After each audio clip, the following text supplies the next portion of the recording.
And now for something completely different. Dark Souls. So I think probably most everyone has heard of this game by now. It's fairly legendary for its difficulty and also for the quality of its world design, which is more why I'm interested in it. Um, I have played the game fairly extensively at this point, and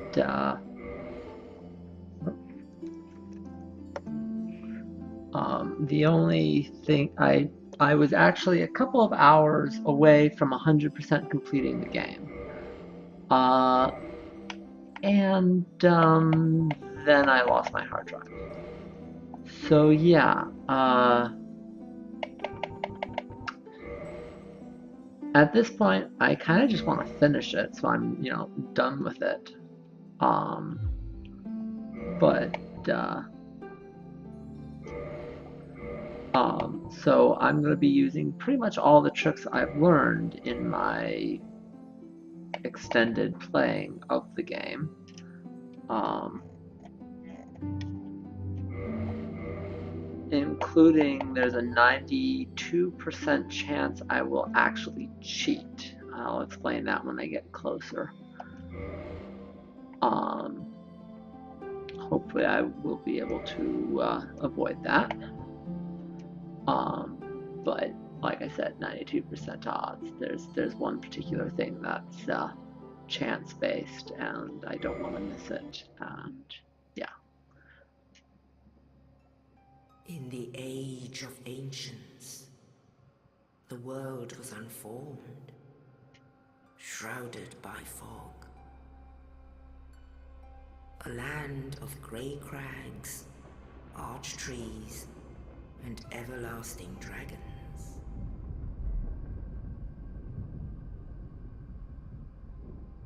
But then there was fire,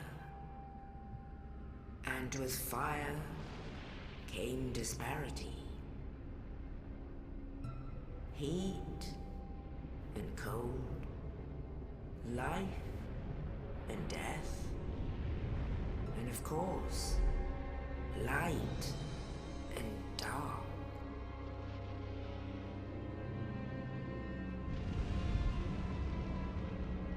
Then from the dark they came and found the souls of lords within the flame.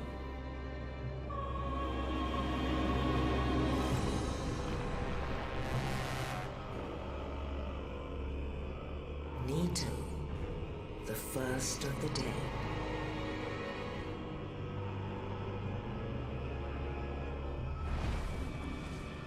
The Witch of Asylum and her daughters of chaos.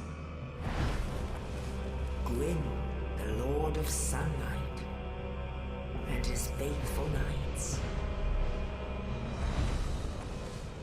And the furtive pygmy, so easily forgotten.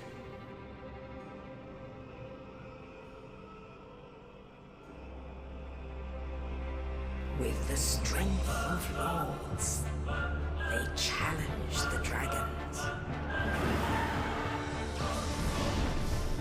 Gwyn's mighty lords peeled apart their stone skins.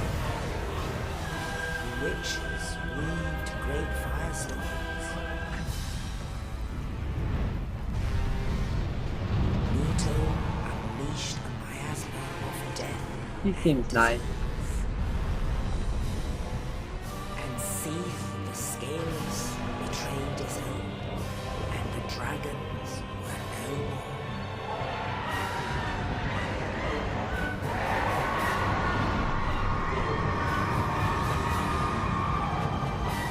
Actually, of all the lords, Nito probably. Thus began the Age of Fire. Nito probably is the nicest. But soon the flames will fade, and only dark will remain.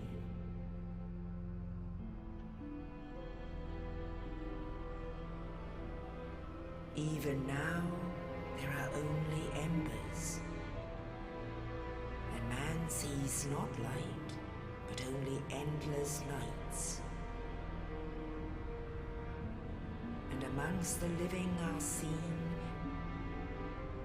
carriers of the accursed dark sign.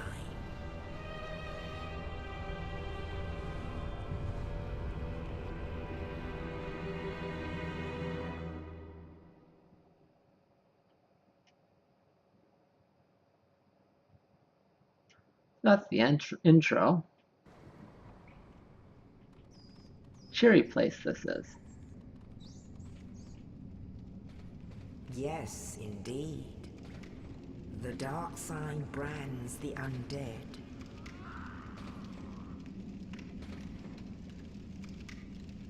And in this land, the undead are corralled and led to the north.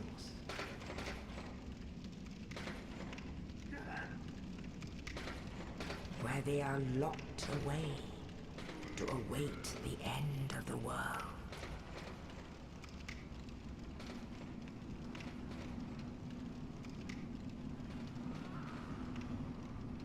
This is your fate.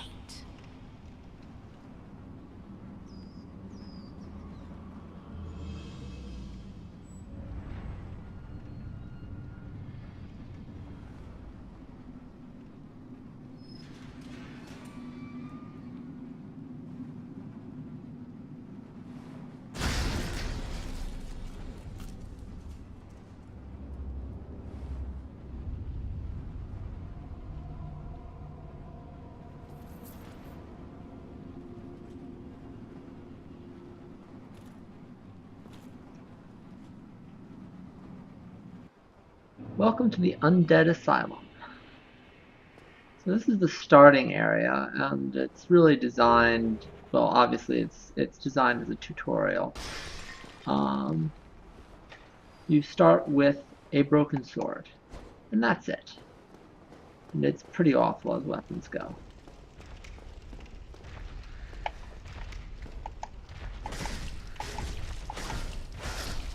So in this game, the mechanics are surprisingly simple.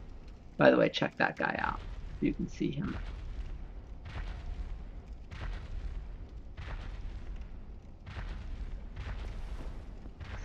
Spoilers, he's not the boss of this area. Well, sort of not the boss of this area. So every weapon has a weak attack and a strong attack. And then there's also, and basically that's it. Different weapons have different weak attacks and strong attacks, and some different properties. Different weapons will have different reaches. Some weapons are, but the variation in weak and strong attack is quite large. Also, actually, there's one more significant difference I should mention, or one other significant thing I should mention, is each weapon can either be single-handed, like I'm currently doing, or dual-wielded, with both hands, which significantly increases the damage of it. I want to say it's 150%, but there's also, well, let's see. We can test this. But it also gets an increased strength bonus, which is somewhat significant.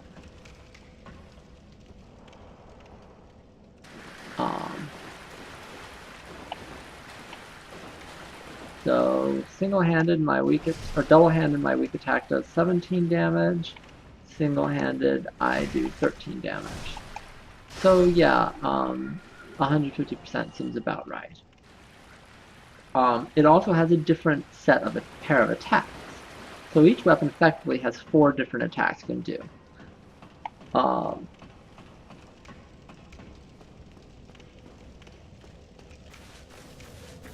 The other things your character can do, um, if you have a shield, you can block.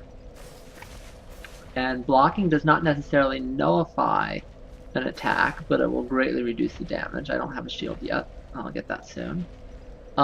If you can also, with most offhand weapons, you can parry, and that's this move here.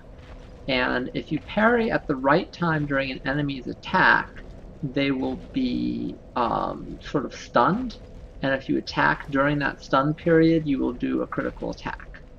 Weapons also have backstab attacks. Okay, so this is the boss of this area.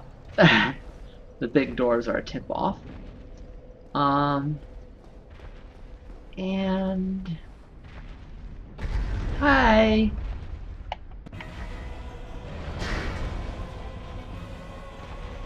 Your character can also dodge roll.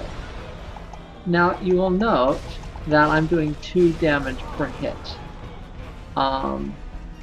This is not conducive to actually winning. I also have no healing items.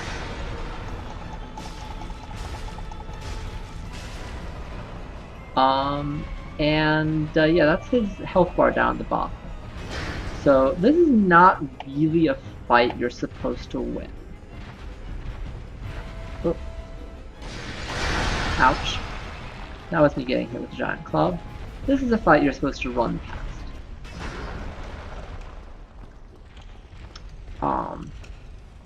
But you can win it. Maybe you can win it, I can't. And if you do, you get a very large hammer, which is almost completely useless. It requires like 40 strength, and there are many weapons that are much better if you have that kind of strength.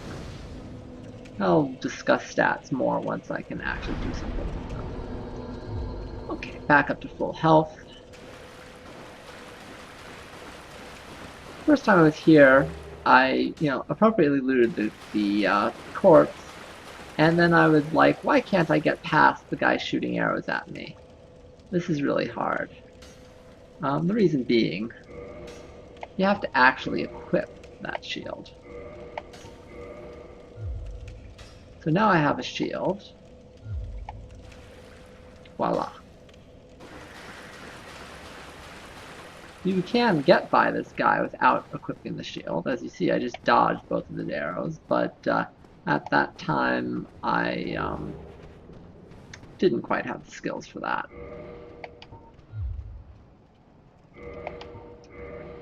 This shield is quite pathetic. If you look under damage reduction, you'll see the 65 physical.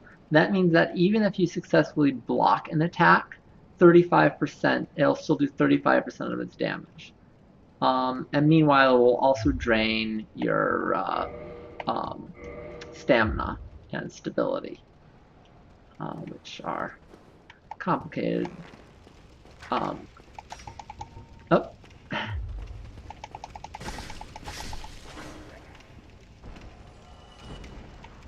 Okay, yay for actually having an axe. Real weapon. So fog gates are these things. They're basically checkpoints of a sort. They don't actually save your game or anything, but they're meant to split up the world. I'm not entirely sure why they're there.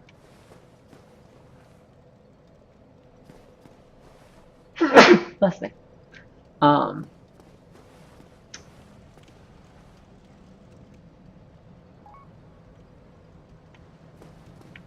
It's useful knowing that's coming.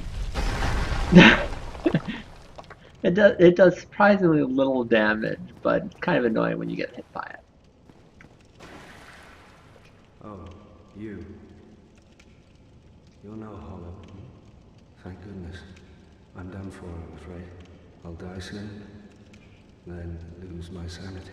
I wish to ask something of you. You and I are both undead. Hear me out, will you? I have no idea what happens if you say no. I failed in my mission. But perhaps you can keep the torch lit. Literally. There's an old saying in my family. Thou who art undead art chosen. In thine exodus from the Undead Asylum, maketh pilgrimage to the land of ancient lords. When thou ringeth the bell of awakening, the fate of the undead thou shalt know. Well, now you know.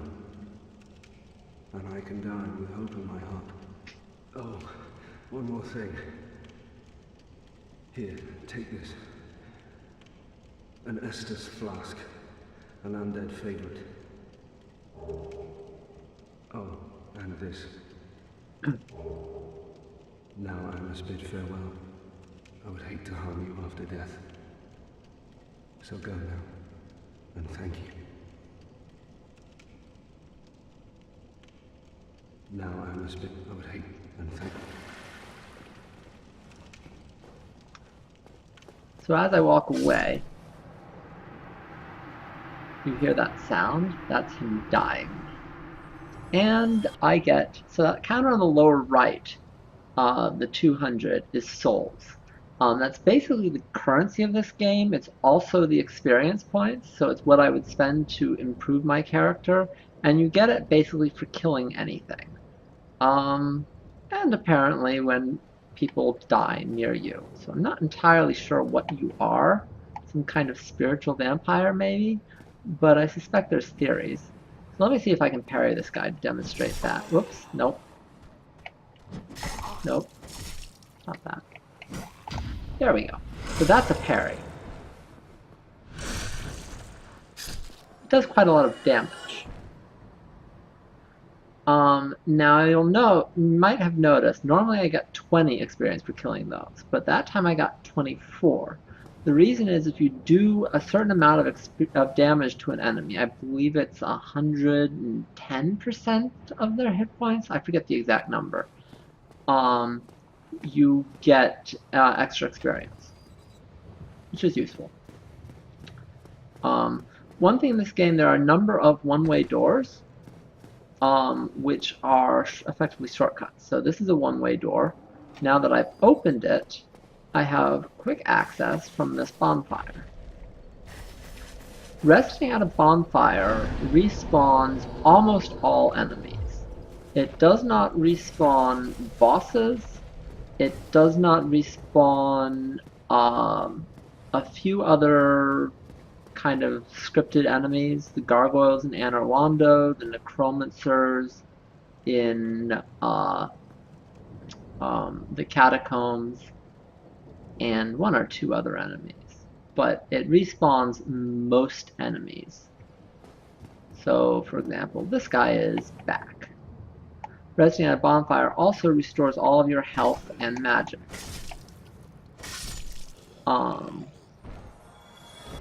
And your Estus flasks. So Estus flasks are the yellow vial on the lower part of my skill bar there. Okay, Pyromancer. I'm going to equip that. I'll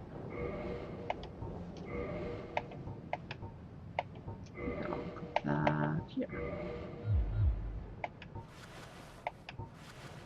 Okay. Estus flasks restore health. How much health they restore is determined by the level of the Estus flask.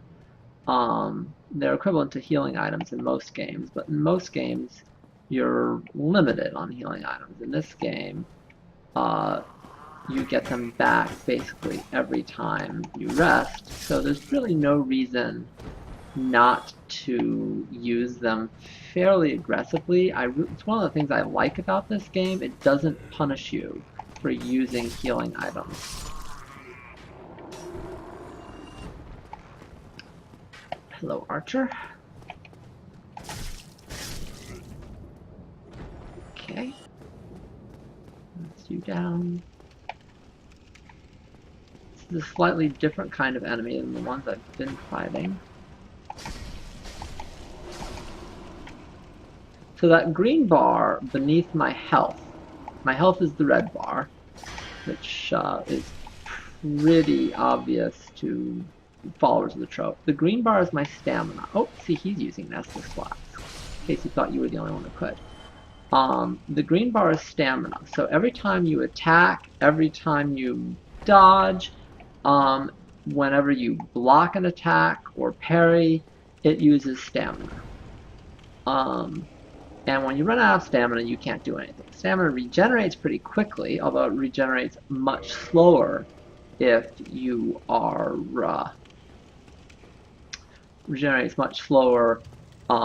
blocking, or if you are running, or there's a number of things you can do to slow stamina regen. But it's a limiter on how much you can do in combat. You can't just keep spamming the attack button.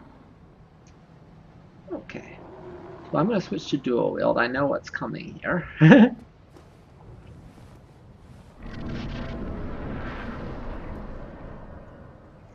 Oh, hi there.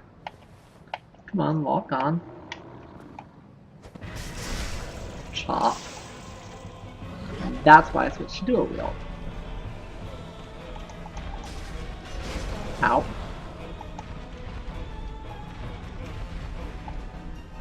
Blocking almost completely useless here. I probably should just not bother, but drink a flask.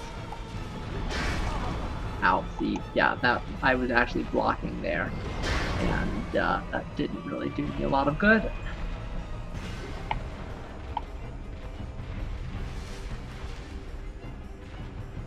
I am going to switch back to dual wielding.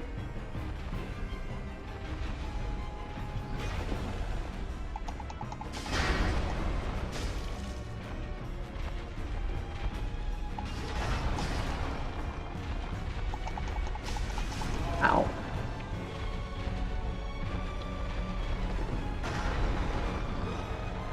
Spoilers, I'm not actually very good at this game. Whoops, that was the wrong button.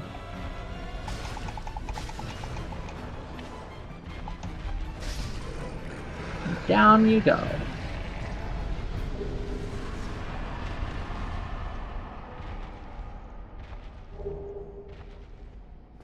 So, I don't know if you can hear the walking noise. Something big moving around. But that guy I killed was not the guy I showed you earlier. He's still down there. Okay, well, so that's the tutorial area pretty much complete.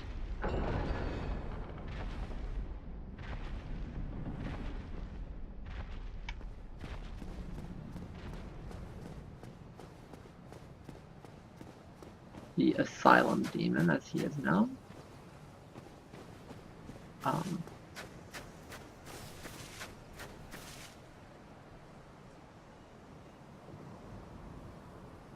I'm not really sure where the Asylum is in relation to Lordran proper, where I'm going.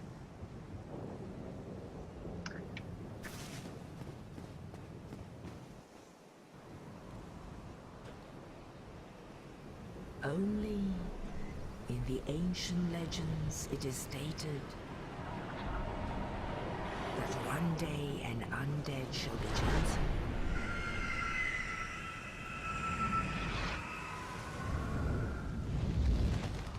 To leave the Undead Asylum in pilgrimage to the land of the ancient lords.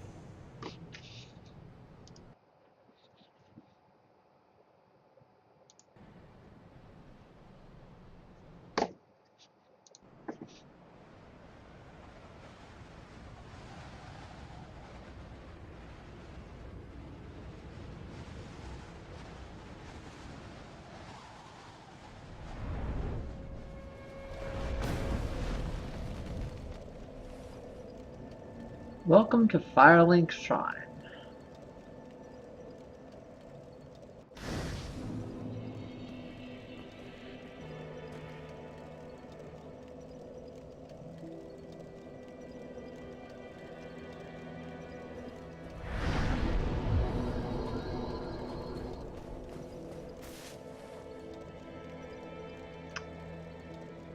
Oh, this guy. He's cheery. Well, what do we have here? You must be a new arrival. Let me guess. Fate of the undead, right? Well, you're not the first. But there's no salvation here. You'd have done better to rot in the Undead Asylum. But too late now. Well, since you're here, let me help you out. There are, actually, 2 bells of awakening. One's up above in the Undead Church. The other is far, far below, in the ruins at the base of Blight Town. Ring them both, and something happened. Brilliant, right? Not much to go on, but I have a feeling that won't stop you. So, off you go. It is why you came, isn't it? To this accursed land of the undead?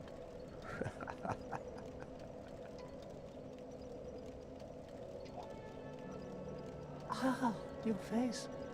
You're practically hollow. But who knows? Going hollow could solve quite a bit.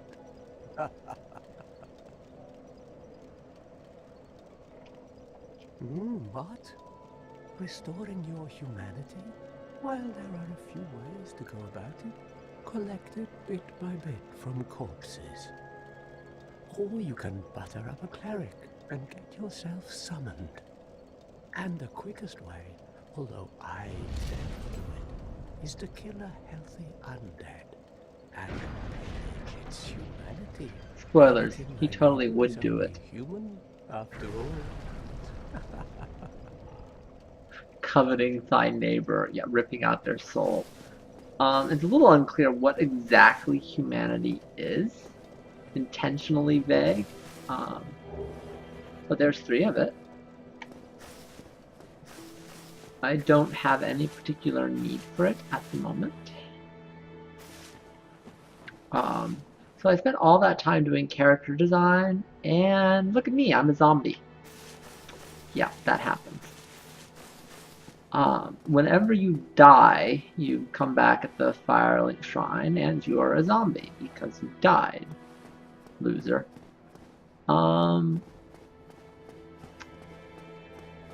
The only way to really avoid that, the only way to become not dead is to use a humanity and restore your humanity, which turns you human.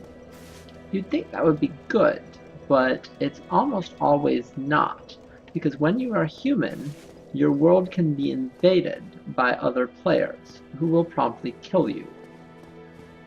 This holds no interest for me, and so I will probably be remaining in undead form for most of the game, unless there's something very specific I'm trying to do.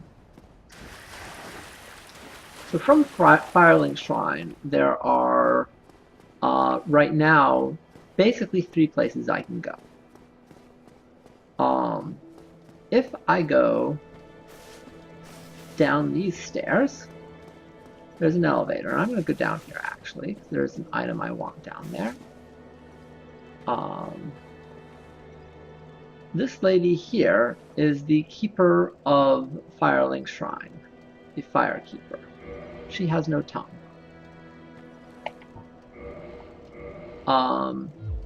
She does a couple things. She's the one who can improve your Estus flask, assuming you can improve it.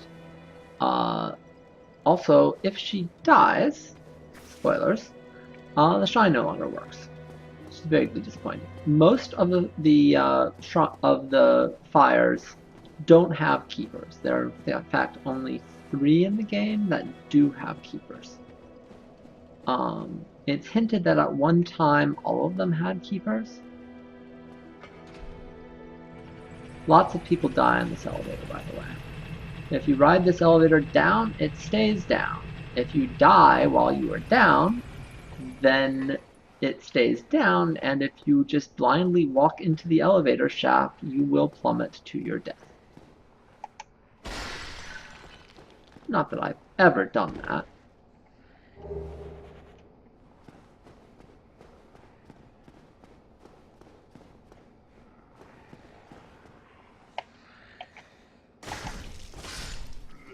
That was hard.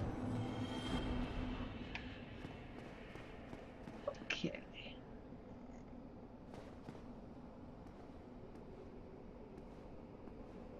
I'm going to get quite friendly with this guy later, but there's not much I can do with him at the moment. Well, this is unusual. You haven't lost your head. And more importantly, you're free. How on earth? Well, I shouldn't pry. I'm Ricky of Vinheim. I was once an established smith. Look at me now. Can you believe it? What is it? Have you? Oh no. Don't worry. I've no intention of escape. It's safe here. I can't bear the thought of going hollow out there. Although, I must admit, I've not much to occupy myself. How about this? I could forge your weapons, albeit with rather minimal tools. I'll show you what made me the best in Vinheim.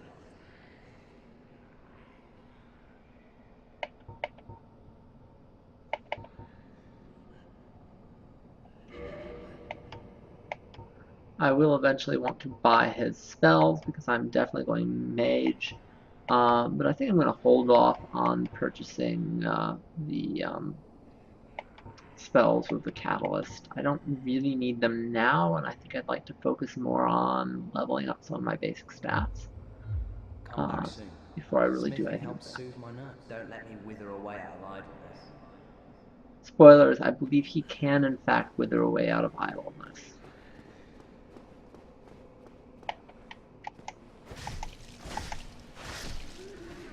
Given that I'm going to be playing the whole game, I will not be shy on spoilers.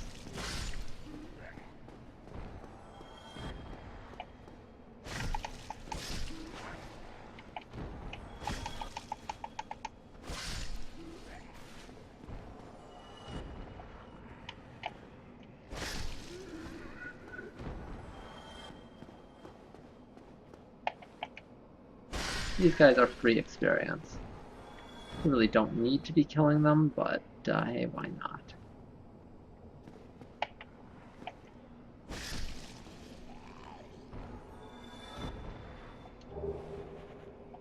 Okay, I think that's the item I came down here for.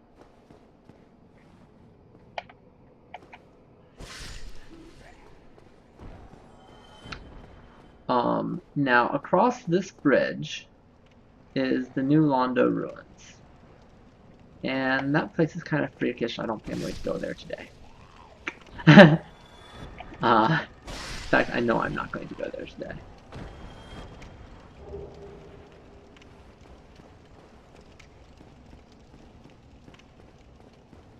Alright, so I just got the S-Stock, which is one of the stronger weapons in the game in a number of respects.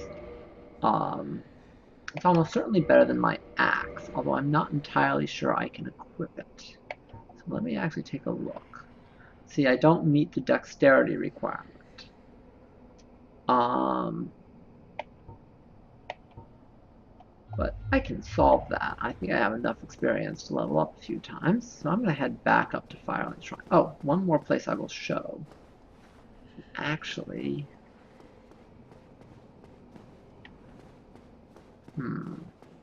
do I think I can do this? I can at least try.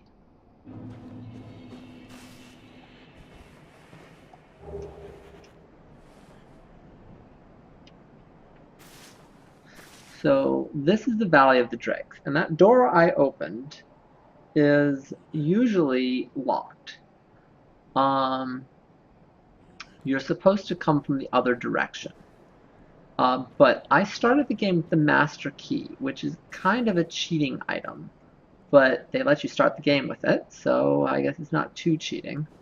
It lets you sequence break. So normally there's a very deliberate order you would have to go in. You would have to beat Capra Demon, who is one of the hardest bosses in the game, in order to gain access to the sewers. I forget what that level's actually called. And you'd have to clear that and beat Gaping Dragon in order to gain access to Blight Town Whereas I can just walk through this cave and go straight to Blighttown and completely skip 2 whole areas of content. I will probably want to do those, well, I will want to do those areas anyway, because there are rewards I want from them.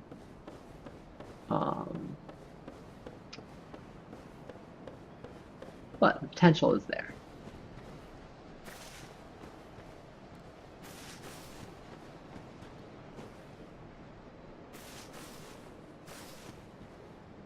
Oh, hi there. Yeah, that's not a trap at all.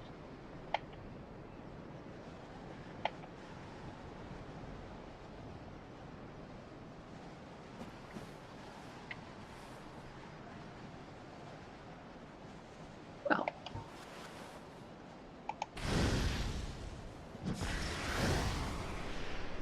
Bark, I missed. I think I don't have enough range.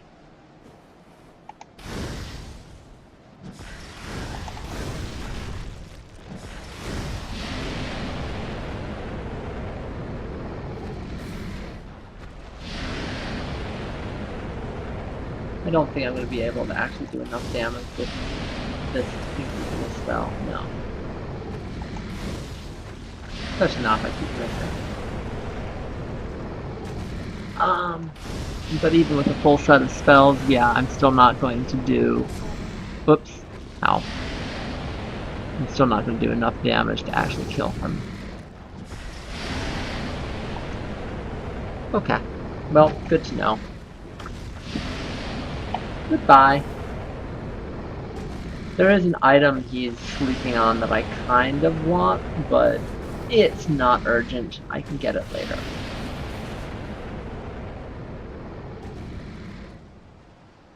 That is an undead dragon. Yeah. It's not really terribly threatening if you have any kind of ranged attacks. But it's a little annoying if you get up close. I wouldn't want to fight it melee. Or, yeah, I'm not going to fight it melee. Now, I should note that falling damage is very much a thing in this game. And, yeah, falling to your death is probably the most common way to die. Oh, something worth noting. I am not handicapping myself intentionally on this playthrough. I have done so in past playthroughs, but I kind of just want to get it done.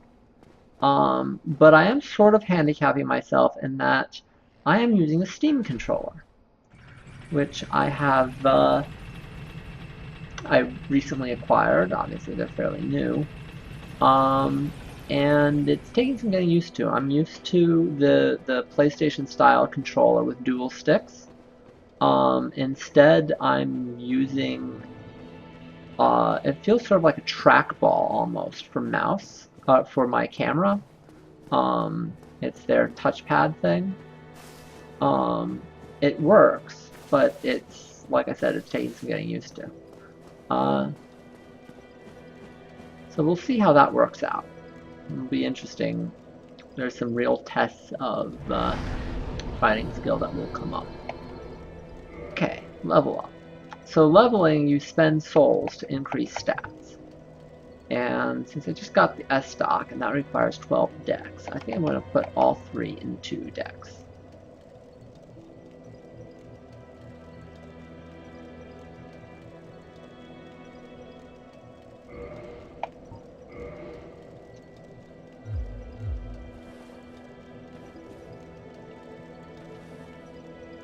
Okay. Now then, I can now equip that S stock. Change equipment. The S stock has lower damage, but it has a very different attack style. So let me demonstrate that. Thrust, thrust, thrust. That's the light attack. A slash is the heavy attack. Interestingly, you can thrust while holding your shield up. Doesn't do very much damage, but and then dual-handed. Thrust again, and that is a very long-range thrust that has some interesting properties. It actually will stab through walls. So if there's an enemy behind a wall, you can very often hit them with that attack. That is useful. The S-Stock is good. It is not the weapon I am probably going to use for most of the game. That will probably be the Claymore. Okay. So, oh yeah, I was going to show the other directions from Firelink. So that's the down direction I showed you before. I can also go, and I'm going to grab a couple items here while I'm at it.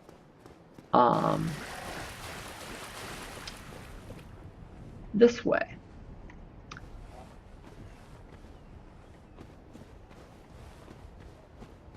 And this way leads to the graveyard and then the catacombs.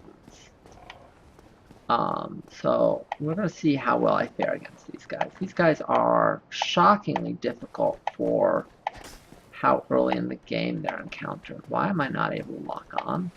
There we go. Ah, I did not mean to do that.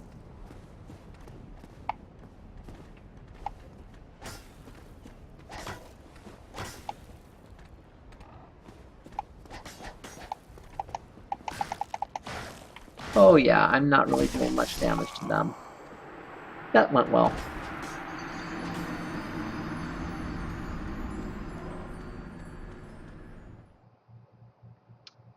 So, okay, first death. Skeletons in the catacombs. Not surprised.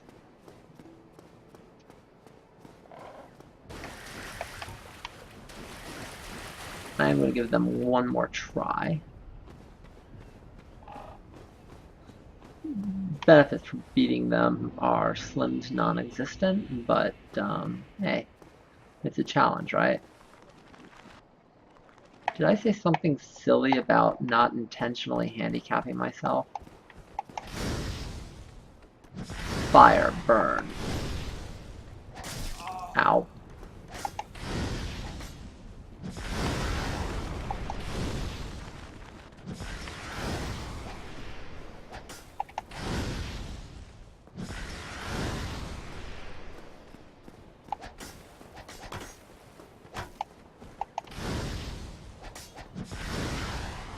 They're good at dodging it, unfortunately. That's one down. You will note, though, that I am almost out of fireballs.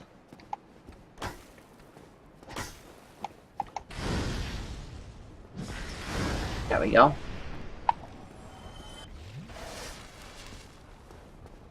So I can beat them, but yeah. You will notice there's two more skeletons right there. I'm trying to remember if there's anything guarding that. I think I can grab that safely. Yay, so that wasn't completely pointless. I want that item. I forget what it is, but yeah, that's hateful. There we go, wing spear. Yep, I did actually want that item. And now I run. I think I will actually run. Because if that thing catches me, I will die.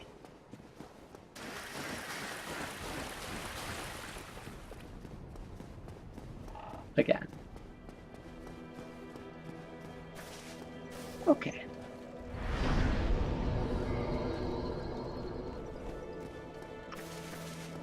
So.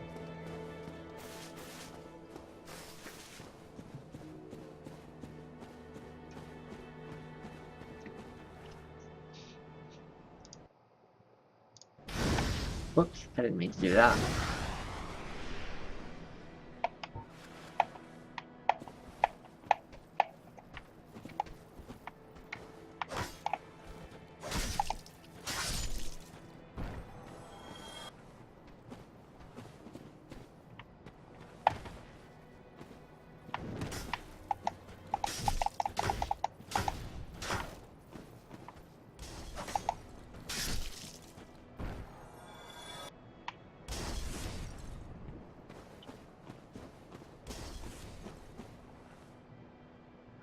So there's a guy up there who is throwing fire bombs, which is annoying.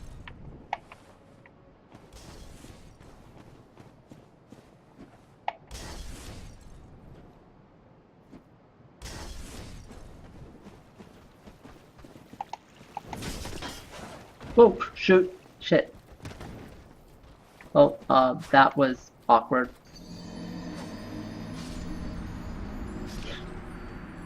Death number 2.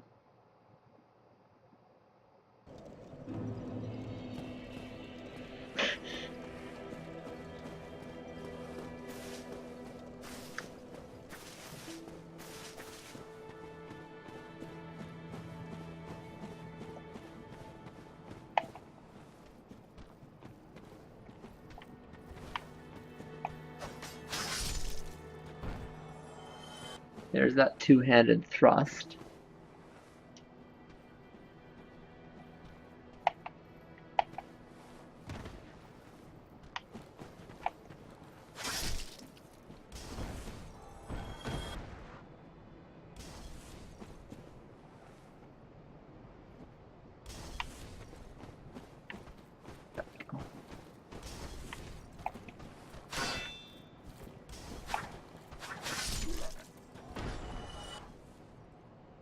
Took him out first this time, so hopefully if I fall again, knock on wood.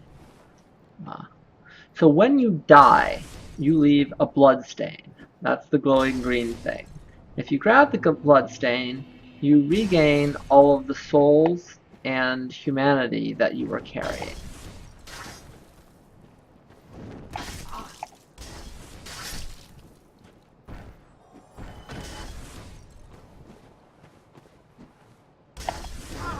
Ow.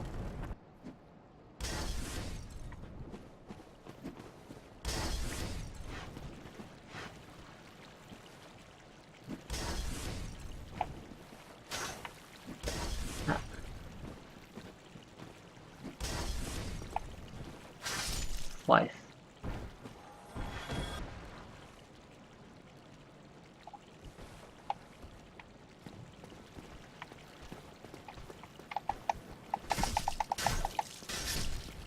With how weak this shield is, I'm probably better off dual wielding almost all of the time.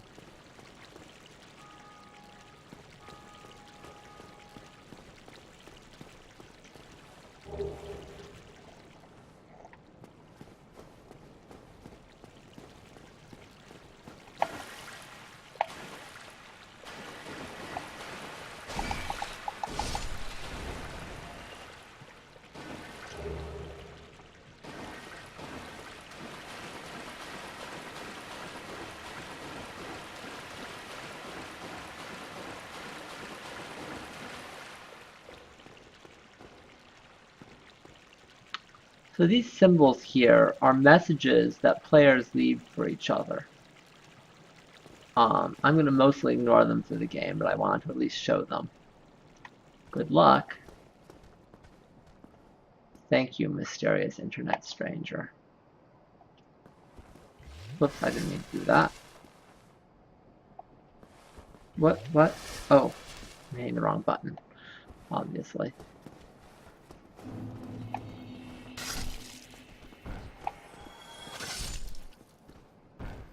That was hard.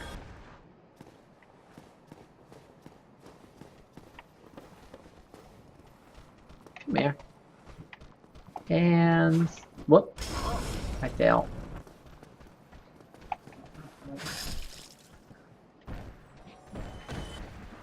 Okay, whoop, ow. There we go, much better. So I'm still getting the hang of this camera a little bit, but I seem to be doing better. Dodge roll is amazingly destructive. I think I'm going to make it to the next bonfire, and then I'm going to sign off. But I'm pretty close to that.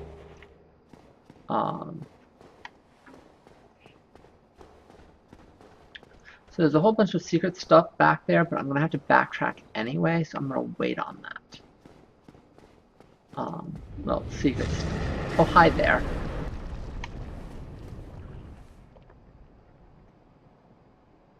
That guy does not actually count as a dragon.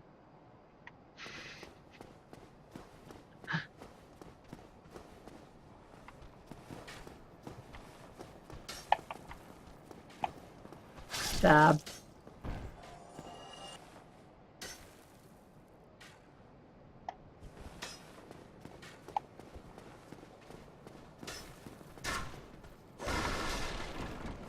Okay, let's get back here. Ow. Ow.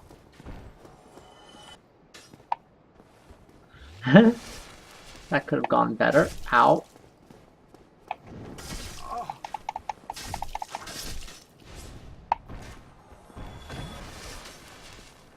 Well, that was unfortunate.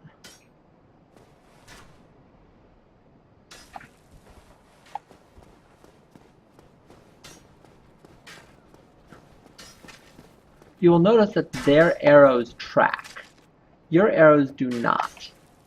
The enemies in this game do actually cheat. I know a lot of the Dark Souls fans like to insist that everything is fair in this game, but it's actually really not. So this bridge is fun.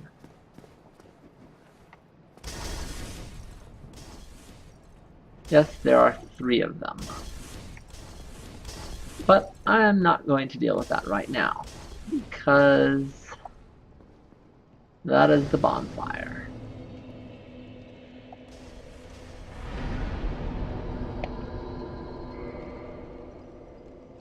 Alright. Well, that was fun. I'll see you next time. Signing off.